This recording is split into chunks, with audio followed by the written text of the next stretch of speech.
बहुत समय पहले की बात है। एक छोटे से गांव में आरव नाम का एक लड़का रहता था। आरव का दिल बहुत पवित्र था, वह हर किसी की मदद करता था।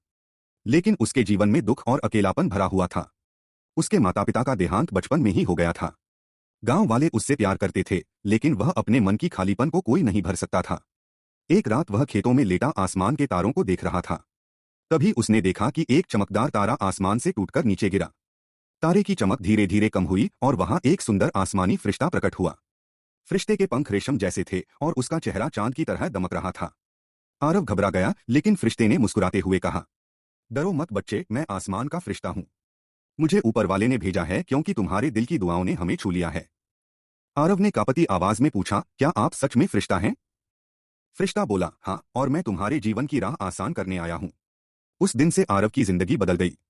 फरिश्ता हर रात उसके पास आता। कभी उसे ज्ञान देता, कभी हिम्मत, कभी कठिनाइयों से लड़ने की शक्ति। आरव धीरे धीरे गांव का सहारा बन गया। वह खेतों में नई तकनीकें लाता, बच्चों को पढ़ाता, बीमारों की सेवा करता। गांव के लोग समझ ही नहीं पाते कि इस छोटे से लड़के के पास इतनी बुद्धि और शक्ति कैसे आ गई। लेकिन एक दिन गांव में भयानक सूखा पड़ा। फसलें बर्बाद हो गईं, कुएं सूख गए। लोग हताश होने लगे।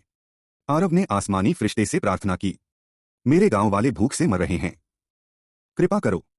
फरिश्ते ने कहा, बेटा, मैं चमत्कार कर सकता हूं, लेकिन असली ताकत इंसान के भीतर होती है। अगर तुम लोगों को एकजुट कर दोगे तो तुम चमत्कार देखोगे। आरव ने पूरे गांव को इकट्ठा किया। सभी ने मिलकर तालाब की खुदाई की, जंगल से नहरें निकाली और पानी गांव में वापस ले आए। धीरे धीरे खेत हरे हो गए, फसलें लहलहाने लगीं। गांव वाले खुशी से झूम उठे। सबने कहा, आरव, तुम हमारे लिए भगवान का वरदान हो। आरव मुस्कुराया, लेकिन मन ही मन जानता था कि यह सब उस आसमानी फरिश्ते की सीख और मार्गदर्शन से संभव हुआ है। उस रात फरिश्ता फिर आया और बोला, अब मेरा काम पूरा हुआ, तुम्हें आगे की राह खुद चलनी होगी। याद रखो, सच्चा फरिश्ता इंसान के दिल में बसता है। यह कहकर वह चमकते तारे में बदलकर आसमान की ओर चला गया। आरव की आंखों से आंसू बह निकले, लेकिन उसके हृदय में असीम शक्ति और विश्वास भर चुका था। उसने गांव को समृद्धि और खुशहाली की राह पर चलाया। और लोग आज भी कहा करते हैं, कभी एक आसमानी फरिश्ता हमारे गांव आया था, जिसने हमें इंसानियत और एकता का असली अर्थ सिखाया।